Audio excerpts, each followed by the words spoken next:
So, Joe Rogan, the famous podcast host that hosts the Joe Rogan Experience, he's been called out for spewing racist remarks such as saying the N word, multiple times with the hard R.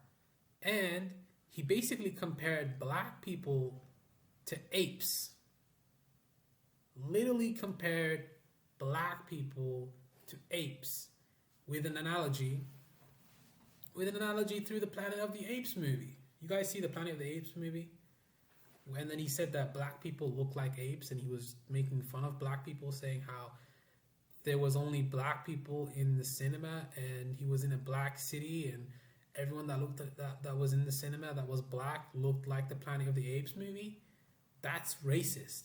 And then he started talking about how mixed race children are a powerful combination because they have the body of a black person and the brain of a white person.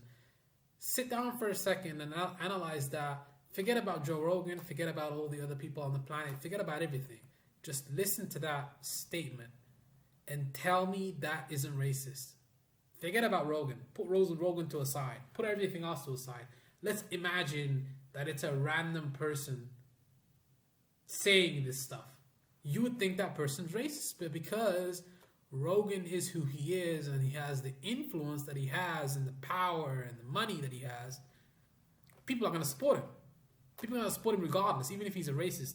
Even if he's found to be a racist, people are going to support him regardless. Some artists and Spotify users decided to delete their accounts in retaliation against Spotify, allegedly defending Rogan initially. Spotify has since silently deleted many of his podcast episodes off the platform. So Spotify took action. You know what I'm saying? Like, Spotify finna take action. Spotify took him down. Not completely. Some of his podcast episodes are still up. There's still thousands of episodes that are still up on the internet. But they took down maybe 120 episodes or something like this. At first it was 70, then it was 120 because... At first it was 70 because of the N-word compilation video that was out there from that woman on YouTube. And then there was the Planet of the Apes comment, and then I think that Spotify took down even more of the videos, and I think maybe Joe Rogan took down some of his podcast episodes too. Initially, a lot of people don't know this, but initially The Rock, he defended Joe Rogan by commenting on his post. Like, he apologized because, he didn't know and he was misinformed about the situation, and everyone told him on Twitter. Awkwafina has been called out by the black community, specifically the African American community, as she has been seen to be using a black scent and AAVE in general to boost her career. As an Asian American actor, many claim that since she was born in Queens, it was natural for her to grow up with her accent and language due to her environment. But people have pointed out that after she has taken on much bigger roles, such as Crazy Rich Asians and The Farewell, the former accent and AAVE have seemingly faded away. She forgets about who brought her to the dance. She completely forgot about who brought her to the dance. Used black people to get to the position where she was, and as soon as she gets to where she was, throws them away. That's just what they do. And then after an interview promoting Shang-Chi that talked about her past, the criticism was put into the spotlight and people began to talk about it again, leading to her to make an apology. She made that apology just because people called her out, pretty much. That is not really well liked, as they said she did not really apologize during it. She has since decided to leave Twitter, which many believe disregard her statement about having a conversation about it. She left Twitter because she got called out. She couldn't take the heat. She got out of the kitchen, so she got out of the kitchen. Joe Rogan was initially under fire for allowing anti-vax rhetoric, COVID misinformation onto his podcast, which then led to Spotify users and artists to delete their accounts. One user, and that one user was India Ari. India Ari.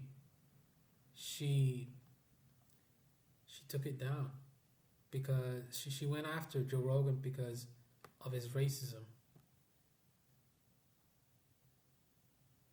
What's trending on Twitter? Apparently, it's Senegal right now. Yeah, they love football in the Netherlands, don't they? Marlon Davies. Okay, I mean. But anyways, Joe Rogan, man, that guy needs to be canceled or something. Someone needs to cancel that guy.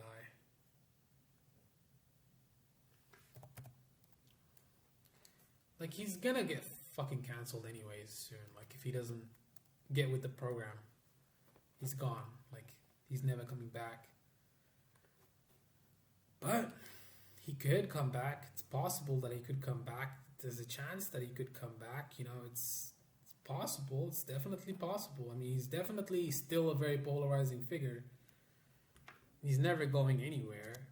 Like, you guys think he's actually going to be going somewhere? Like, he's not going anywhere. He's not going anywhere, man.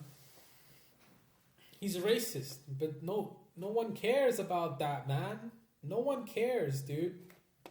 And now I'm seeing that Spotify removed 113 episodes of Joe Rogan's podcast, which is pretty crazy, right? 113 episodes. Wow.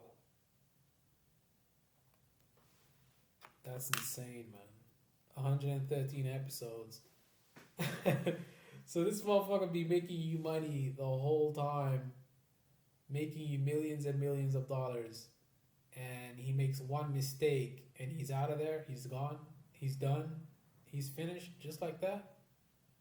Pretty much, because when you work for a platform or you take a deal or you get paid X amount of dollars, they effectively own you at that point because you're in a contract. So if you go outside of the contract, you breach the contract, you're gonna get fucking sued, or the contract's gonna get torn up and you won't even get any of the money because there's probably a clause in the contract that says that Joe Rogan has to say X and this, and he has to do X so he can get Y.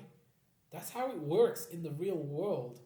When you're getting paid an $100 million deal, there is a certain amount of control that Spotify is going to want because it's their platform, and you're getting paid an obscene amount of money just to talk in front of a camera all day, which is, it's not really I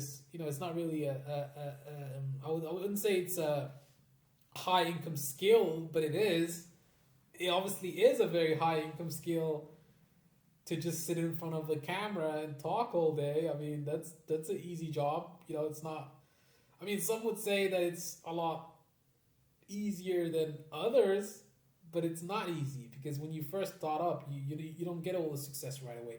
It takes a lot of hours and grinding and years of working and stuff like that. It doesn't just happen overnight. It takes a lot of time to cultivate the following on YouTube. It's definitely not something you can just wake up one day and have. So what Joe Rogan has, what he has built is admirable because he's built it from a foundation where he had nothing to begin with, and he really made his way to the top. Very admirable, but he's a despicable person. That's my opinion. I'm out. Peace.